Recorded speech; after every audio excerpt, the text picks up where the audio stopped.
रोज की तरह आज भी किरण रसोई में खाना बना रही थी। जैसे ही उसने दाल को तड़का लगाया तो पूरा घर खुशबू से महक गया। तभी सीता अपनी माँ से कहती है, माँ देखा आपने, भाभी कितना अच्छा खाना बनाती, पूरे घर में खुशबू आती है। हाँ हाँ बेटा, वैसे आज तुझे देखने जो मेहमान आ रहे हैं उन्हें खाना पसंद आ जाए और तू भी पसंद आ जाए, बस मैं तेरी जल्दी से शादी कर दूंगी। थोड़ी देर बाद लड़के वाले आ जाते हैं। सीता उनके सामने चाय लेकर आती है। वह सीता को देखकर उसे पसंद कर लेते हैं और उन्हें किरण के हाथों का खाना तो बहुत पसंद आता है, लेकिन फिर वो इतना दहेज मांग लेते हैं कि करुणा उन्हें मना कर देती है। फिर वो लोग चले जाते हैं।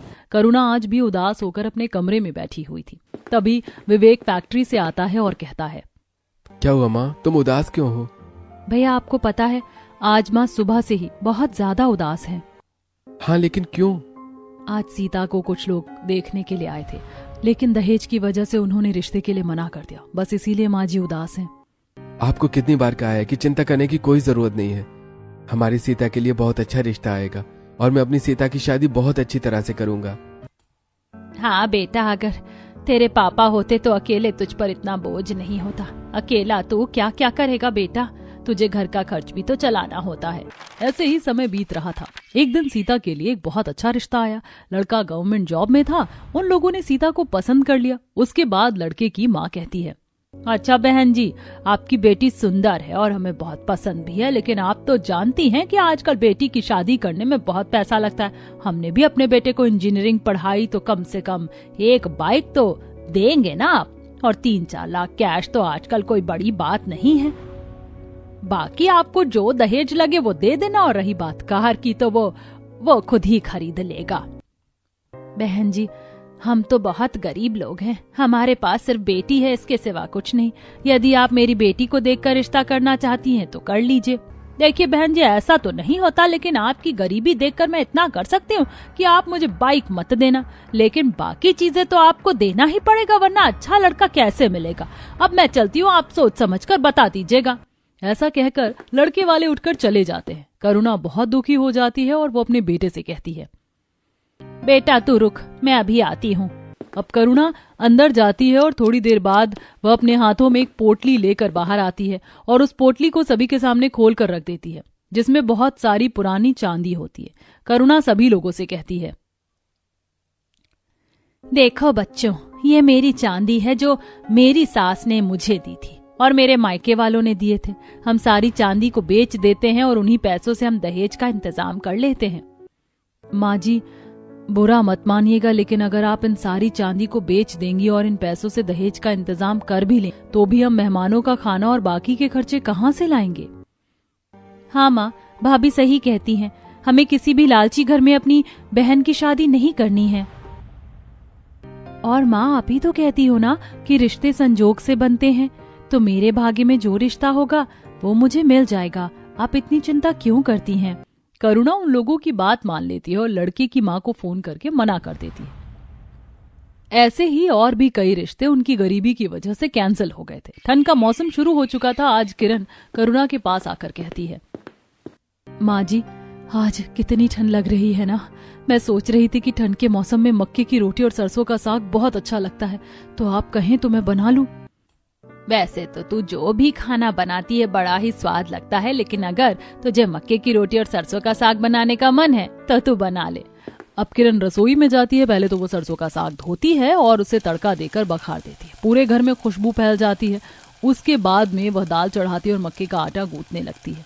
तभी पड़ोसन शोभा करुणा के पास आती है और कहती है, करुणा, जब से ठंड बढ़ी है तब से तो तू बाहर दिखाई नहीं देती। हाँ शोभा, शाम को मेरे घुटनों में दर्द रहता है, इसीलिए ठंड में बाहर ही नहीं आती। तेरी रसोई से तो बहुत अच्छी खुशबू आ रही, क्या बना रही तेरी बहू? शोभा, जब तू आई है तो खाना खाकर ही जाना। थोड़ी देर बाद किरण सभी के लिए खाना लगा देती है। सभी लोग खाना खाने लगते हैं। शोभा खाना खाकर कहती है, करुणा, तेरी बहू तो साक्षात अन्नपूर्णा है। इतना स्वादिष्ट खाना बनाती है, तेरे घर का खाना खाने के बाद कई दिन तक याद रहता है। ऐसा स्वादिष्ट खाना बनाने वाली बहू मिलना भी बड़ी किस्मत की बात है। शोभा के मुंह से किरण की तारीफ सुनकर सभी लोग खुश हो जाते हैं, तो वहीं किरण भी शर्मा जाती है। सभी के खाना खाने के बाद किरण बर्तन लेकर रसोई में पहुंचती है और बर्तन धोते हुए वह कांप जाती है और अपने आप से कहती है, हे भगवान, ठंड इतनी बढ़ रही है कि रुकने का नाम ही नहीं ले रही। सोचा था विवेक जी को इस बार पेमेंट मिलेगी तो मैं घर में गीजर लगवा लूंगी, कम से कम गर्म पानी ही मिलेगा, लेकिन सीता के लिए इतने रिश्ते आ गए कि सारे पैसे ही खर्च हो गए। वो बर्तन धोकर रसोई की सफाई करती है और अपने कमरे में जाकर आराम करती है। तभी विवेक उससे कहता है, आ गई किरण तुम काम खत्म करके? हाँ जी, ठंड इतनी लग रही है कि मुझे काम करते हुए समय लग गया। वैसे बताइए क्या बात है? दरअसल किरण तुम तो जानती हो कि ठंड के मौसम में दिन कितने छोटे होते हैं, काम ही नहीं हो पाता। और अभी अभी हमारा नया मैनेजर आया है तो वो खाने के लिए घर आने की छुट्टी ही नहीं देता है। इसलिए मैंने सोचा है कि कल से मैं लंच ले जाऊंगा तो तुम मेरा टिफिन बना देना। हाँ हाँ, आप क्यों चिंता करते हैं, कल से मैं आपको लंच बनाकर दे दूंगी। आपको खाने के लिए घर आने की जरूरत नहीं पड़ेगी। अगले दिन सुबह किरण जल्दी उठती है और रसोई में पहुंचती है। रसोई काफी ठंडी थी। किरण अपना शॉल ठीक करते हुए अपने आप से कहती है, हे भगवान, सुबह सुबह तो रसोई बिल्कुल बर्फ की तरह ठंडी है।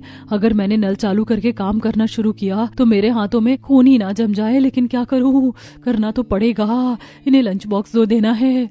अब किरण रसोई में आती है और 2-3 प्रकार की सब्जियां निकालकर सभी को धोकर काट लेती है और तड़का लगाकर साथ में कुछ मसाले डालकर मिक्स वेज बना देती है। साथ ही उसने टमाटर की चटनी, गरम गरम चावल और अंत में रोटियां भी बनाई। खाना तैयार करने के बाद वह अपने आप से कहती है, इतना अच्छा खाना बनाया है मैंने, लेकिन ये खाना फैक्ट्री जाते जाते तो ठंडा हो जाएगा।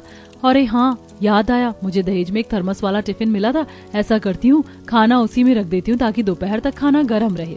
ऐसा सोचकर किरण टिफिन निकालती है और उसमें खाना भर देती है। तब तक सभी लोग खाने की टेबल पर आ जाते हैं। किरण सभी लोगों के लिए खाना लगाती है और सभी लोग साथ मिलकर खाना खाते हैं। तब किरण लंच बॉक्स विवेक को देते हुए कहती है, विवेक, ये लीजिए, मैंने आपका लंच बॉक्स तैयार कर दिया है।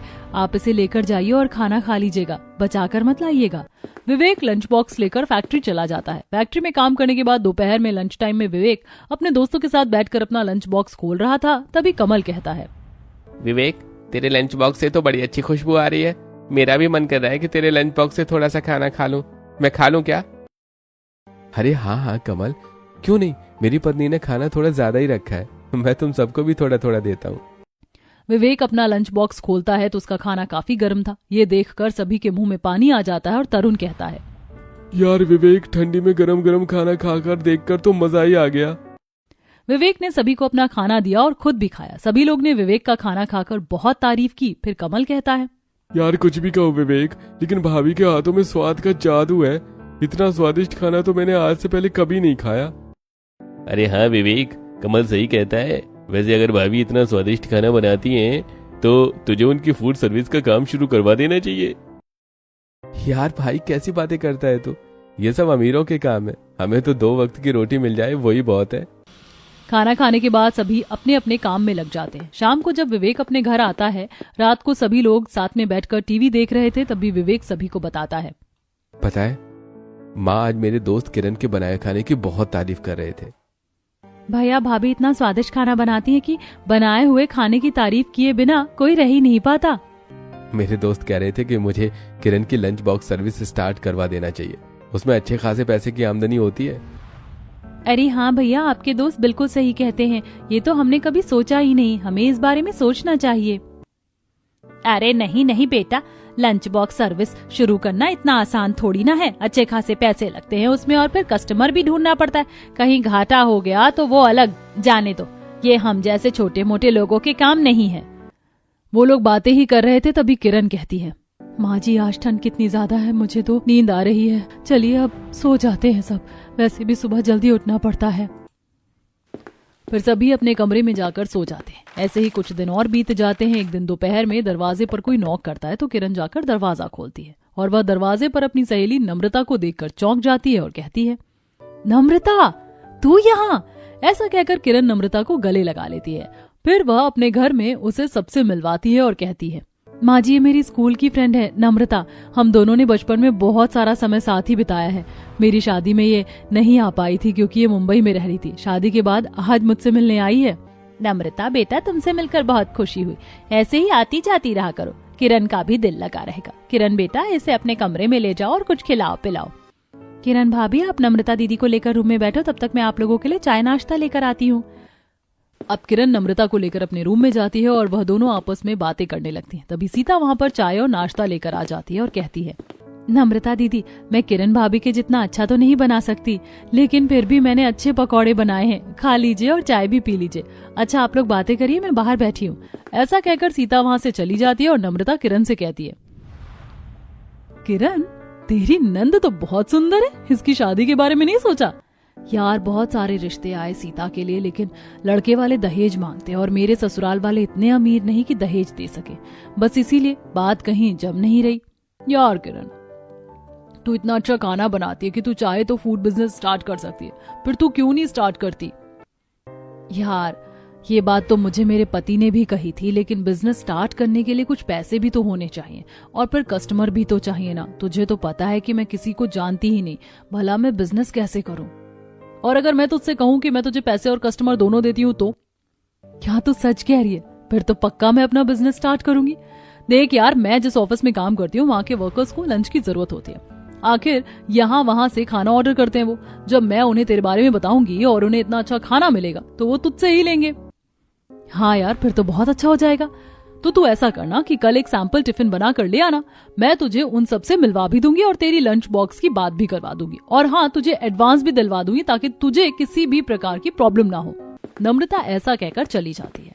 रात को जब विवेक घर आता है तो किरण उसे सारी बातें बताती है। ये सुनकर विवेक बहुत खुश हो जाता है और कहता है, ठीक है किरण, तो कल मैं फैक्ट्री से छुट्टी ले लेता हूँ और तुम्हारे साथ नम्रता के ऑफिस चलेंगे और तुम्हारे खाने का सैंपल देंगे। अगले दिन विवेक फैक्ट्री से छुट्टी ले लेता है और किरण को लेकर नम्रता के ऑफिस जाता है। अभी लंच टाइम था और किरण के हाथ में लंच बॉक्स था। नम्रता उसे देखकर कहती है, आओ आओ किरण, ऑफिस के साइड में ही एक लंच रूम है जहां पर सभी लोग बैठकर लंच करते हैं, चलो मैं तुम्हें वहां ले चलती हूँ। नम्रता किरण और विवेक को लेकर वहां पहुंचती है। वहां टेबल पर बैठी अदिति कह रही थी, टिफिन का खाना अच्छा नहीं होता, देखना इतनी पतली दाल है और सब्जी में तो नमक मिर्च का पता ही नहीं चलता। हाँ यार, ऐसा लगता है कि घर का खाना खाए तो जमाना ही बीत गया। अब तुम लोगों को घर के खाने को इतना याद नहीं करना पड़ेगा, इनसे मिलो, ये है किरण, ये बहुत ही अच्छा खाना बनाती है और ये फूड बिजनेस स्टार्ट कर रही है। किरण, इन लोगों को अपने खाने का सैंपल दो। किरण अपने हाथ में रखा हुआ लंच बॉक्स उनको दे देती है। फिर नम्रता कहती है, आप लोग इस खाने को टेस्ट कीजिए और अगर आपको पसंद आता है तो कल से ही आप किरण को ऑर्डर दे सकते हैं। बातें करने के बाद किरण और विवेक दोनों घर आ जाते हैं। अगले दिन नम्रता किरण को कॉल करके कहती है, किरण मेरे ऑफिस के सभी लोगों को तुम्हारे हाथ का बनाया हुआ खाना बहुत पसंद आया। इनफैक्ट वो तो तुम्हारे हाथों का बनाया हुआ खाना खाकर पागल ही हो गए। कल से तुम्हें उन सभी को लंच बॉक्स देना है और कुछ पैसे मैं तुम्हें एडवांस फोन पे कर रही हूँ। ये सुनकर किरण बहुत खुश हो जाती है और वह अपनी सास के पास आती है और सारी बातें बताते हुए कहती है, माँ जी, मेरा तो जैसे सपना पूरा हो गया। अब मैं खूब मेहनत करूंगी और सभी को लंच बना कर दूंगी। फिर जैसे जैसे पैसे आएंगे वैसे हमारी गरीबी दूर हो जाएगी और मैं अपनी दोनों नंदों की शादी बहुत धूमधाम से करूंगी। ये सुनकर सभी लोग बहुत खुश हो जाते हैं। तब काजल कहती है, वो तो ठीक है भाभी, लेकिन लंच बॉक्स देने के लिए हमें पैसे की जरूरत पड़ेगी जिससे हम लंच बॉक्स खरीद पाए, बाकी की चीजें भी खरीद पाए। हाँ काजल, नम्रता ने उन लोगों से लेकर मुझे कुछ तो एडवांस दिया है, लेकिन कुछ और पैसों की भी हमें जरूरत पड़ सकती है। वहां लोग बात ही कर रहे थे कि तभी करुणा अंदर जाती है और कुछ चांदी के गहने लाकर किरण को देते हुए कहती है, बेटा तू इन गहनों को बेचकर बाकी का सामान ले आ। नहीं नहीं माँ जी, मैं आपके गहने नहीं ले सकती, आपकी अमानत है। बेटा तू भी तो हमारे लिए ही इतना सब कुछ कर रही है ना, और मेरा भी तो कुछ फर्ज बनता है। चल अब इसे रख ले और मना मत करना। किरण खुशी खुशी गहने ले लेती है। उसी दिन वह विवेक के साथ जाकर गहनों को बेच देती है और कुछ हॉट पॉट वाले लंच बॉक्स खरीदती है और जरूरत का बाकी का सामान भी खरीदती है। अगले दिन किरण अपना काम खत्म करने के बाद रसोई में जाती है और कांपते हुए लंच बनाना शुरू करती है। तभी सीता और काजल भी वहां आ जाती हैं। तब सीता कहती है, किरण भाभी, हम दोनों भी लंच बनाने में आपकी मदद करेंगे। सीता, काजल, तुम लोग इतनी टन में क्यों उठ गई हो? मैं अकेले ही कर लूंगी। कैसी बातें करती हो भाभी आप, भला हम आपको अकेला कैसे छोड़ सकते हैं? लाइए मैं सब्जी काटती हूँ, सीता आटा गूंथेगी, आप बाकी का काम देख लो। सभी मिलकर लंच बॉक्स तैयार करने लगते हैं। ठंड में उन्हें सब्जियां काटने, धोने और बाकी का काम करने में बड़ी ही परेशानी होती है, लेकिन फिर भी समय पर लंच बॉक्स बनकर तैयार हो जाता है। तब तक सभी लोग नाश्ते के लिए भी आ जाते हैं। किरण सबका नाश्ता लगाती है। विवेक नाश्ता करते हुए कहता है, किरण तुम मुझे अपने लंच बॉक्स दे दो, मैं जाते जाते नम्रता के ऑफिस पहुंचा दूंगा। लेकिन भैया, अगर आप लंच बॉक्स देने जाओगे तो आप फैक्ट्री के लिए लेट तो नहीं हो जाओगे? हाँ काजल, लेट तो हो जाऊंगा, लेकिन लंच बॉक्स तो मुझे ही पहुंचाना पड़ेगा। नाश्ता करने के बाद विवेक सारे लंच बॉक्स को एक बैग में रखता है और ऑफिस की तरफ निकल पड़ता है। वह नम्रता के पास पहुंचकर लंच बॉक्स नम्रता को देते हुए कहता है, नम्रता ये रही लंच बॉक्स। हाँ हाँ जीजा जी लाइए। आप देखिएगा कि किरण का लंच बॉक्स सभी को बहुत पसंद आएगा और धीरे धीरे उसके ढेर सारे कस्टमर बन जाएंगे। विवेक लंच देकर अपनी फैक्ट्री के लिए निकल पड़ता है। दोपहर में लंच टाइम में विवेक को याद आता है कि वह अपना लंच बॉक्स तो लेकर आया ही नहीं। ये देखकर कमल कहता है, विवेक लगता है आज तो अपना लंच बॉक्स लाना भूल गया। कोई बात नहीं, तो हमारे साथ लंच कर ले। अरे हाँ यार, तेरे जितना स्वादिष्ट खाना तो नहीं है हमारे लंच बॉक्स में, क्योंकि हम लंच बॉक्स बाहर से लेते हैं, पर फिर भी तू हमारे साथ खा ले। ऐसा कहकर तरुण और कमल अपने लंच बॉक्स को विवेक के साथ शेयर करते हैं और खाना देखकर विवेक कहता है, यार तुम लोग लंच बॉक्स खरीदते हो, इसमें तो सब्जी बिल्कुल पानी की तरह बहुत पतली है। यार क्या करें, नौकरी करने के लिए तो हम यहाँ आए हैं। अब यहाँ घर का खाना कहाँ से मिलेगा? हमें जैसा मिलता है वैसा ही खरीद कर खाना पड़ता है। वे लोग बातें ही कर रहे थे कि तभी किरण वहां विवेक का लंच बॉक्स लेकर आ जाती है और ये सारी बातें सुनकर कहती है, भैया आप लोगों को इतना परेशान होने की कोई जरूरत नहीं है। अब मैंने फूड बिजनेस स्टार्ट कर दिया है, तो लंच बॉक्स आप किसी और से नहीं बल्कि मुझसे ही लीजिए। ये सुनकर सभी लोग बहुत खुश हो जाते हैं और तरुण विवेक से कहता है, विवेक तूने हमें ये बात बताई नहीं। यार आज से ही शुरू किया है और बस मैं तुम लोगों को बताने ही वाला था। अब किरण लंच बॉक्स विवेक को देकर वहां से चली जाती है। सभी लोग विवेक का लंच बॉक्स खाते हैं और लंच की बहुत तारीफ करते हैं। अगले दिन सभी लंच का ऑर्डर भी दे देते हैं। विवेक घर आता और सभी को सारी बातें बताते हुए कहता है, किरण वैसे तो ठंड का मौसम है और ठंड में इतने सारे लोगों के लिए खाना बनाना बहुत मुश्किल है, इसलिए अगर तुम कहो तो मैं मना कर दूं। नहीं नहीं विवेक, उसकी कोई जरूरत नहीं है, मैं कर लूंगी। अगले दिन किरण सुबह 5 बजे ही उठकर रसोई में जाती है तो उसे बहुत ठंड लग रही थी। किरण अपने आप से कहती है, हे भगवान मुझे तो बहुत ठंड लग रही है, लेकिन काम तो करना होगा वरना भला लंच बॉक्स का बिजनेस आगे कैसे बढ़ेगा। यही सोचकर किरण सब्जियां उठाती है और उसे काटने लगती है। तब तक काजल और सीता भी वहां आ जाती हैं। तब काजल कहती है, भाभी कितनी ठंड पड़ रही है ना, बाहर तो कोहरा गिर रहा है। हाँ भाभी, मेरा भी उठने का बिल्कुल मन नहीं कर रहा था, लेकिन जैसे ही मुझे याद आया कि आज आपको इतने सारे लंच बॉक्स बनाना है तो हम दोनों उठकर यहाँ आ गए। अच्छा ही किया तुम दोनों आ गई, वरना इतना काम तो मुझसे शायद अकेले हो भी नहीं पाता। दीदी आप बात ही करती रहोगी या काम भी करोगी? भाभी मैं इन सब्जियों को धो लेती हूँ, आप बाकी की तैयारी कर लो। अब काजल सब्जियों को धोने के लिए नल के नीचे रखकर नल चालू करती है और हाथ लगाते ही वह कांपते हुए कहती है, बाप रे बाप, नल के पानी में तो ऐसा लग रहा है जैसे बर्फ जमी है। काजल नल के पानी का काम मैं कर लेती हूँ, तुम ऐसा करो कि दाल और चावल चढ़ा दो। अब किरण सब्जियां धोती है और फिर उन्हें एक बड़ी सी कढ़ाई में जीरे और लहसुन का तड़का देती है और फिर उसमें सारे मसाले भी डाल देती है। दूसरी तरफ सीता ने दाल और चावल चढ़ा दिया था, वहीं काजल आटा गूंथ रही थी। तीनों मिलकर रोटियां बनाती हैं और उसके बाद टिफिन पैक करती हैं। थोड़ी देर बाद विवेक और करुणा भी रसोई में आ जाते हैं। किरण सभी के लिए खाना परोसती है। सभी लोग खाना खाने लगते हैं। तब किरण कहती है, विवेक जी आज टिफिन थोड़े ज्यादा है तो मैं ऐसा करती हूँ कि माँ जी के साथ एक रिक्शा लेकर टिफिन पहुँचा देती हूँ, क्योंकि अगर तुम इतने सारे टिफिन पहुँचाओगे तो तुम्हें देर हो जाएगी। ठीक है किरण, तो मैं निकलता हूँ और तुम सारे लंच बॉक्स को समय पर पहुंचा देना। ऐसा कहकर विवेक चला जाता है। किरण सारे लंच बॉक्स पैक करती है और उन्हें भरकर अपनी सास से कहती है, माँ जी चलिए हम किसी रिक्शे से ये लंच बॉक्स पहुँचा कर आते हैं। हाँ हाँ किरण, सीता और काजल तुम दोनों इस लंच बॉक्स के बैग को पकड़वाकर बाहर रखवा लो। अब सीता और काजल लंच बॉक्स को घर के बाहर रखवा देती हैं। थोड़ी देर बाद एक रिक्शे वाला आता है जिसमें किरण और करुणा बैठकर लंच बॉक्स पहुंचाने के लिए चल पड़ती हैं। थोड़ी देर में वह नम्रता के पास पहुंच जाती हैं। वहां लंच बॉक्स देने के बाद वह विवेक के ऑफिस पहुंच जाती हैं और वहां भी लंच बॉक्स देकर समय पर घर आ जाती हैं। घर आकर काजल कहती है, भाभी चलो अच्छा हुआ हमने टिफिन पहुंचा दिया, लेकिन अब शाम होने लगी है और हमें कल के लिए सब्जियां, राशन और बाकी का सामान भी लेकर आना पड़ेगा। हाँ काजल, हम थोड़ी देर आराम कर लेते हैं, फिर मार्केट चलते हैं और वहां से सारा सामान लेकर आते हैं। बेटा ठंड का मौसम है तो तुम लोग जल्दी अपना काम करके लौट आना। जी माँ जी। थोड़ी देर आराम करने के बाद किरण, काजल और सीता तीनों बाजार जाती हैं और बाजार से राशन खरीद कर लेकर आती हैं। ऐसे ही 1 महीना बीत जाता है। 1 महीने बाद किरण को दोनों जगह से अपने लंच बॉक्स की पेमेंट मिलती है। किरण उसे लेकर बहुत खुश होती है और अपने घर आकर करुणा के हाथ में सारी पेमेंट देते हुए कहती है, देखा माँ हमारी मेहनत रंग लाई, ये रही मेरी 1 महीने की पेमेंट। हाँ हाँ बेटा, ये तो बहुत खुशी की बात है। इतनी ठंड में तुमने इतना काम किया और समय पर सभी को खाना तैयार करके दिया, तो मेहनत का फल तो मिलना ही था।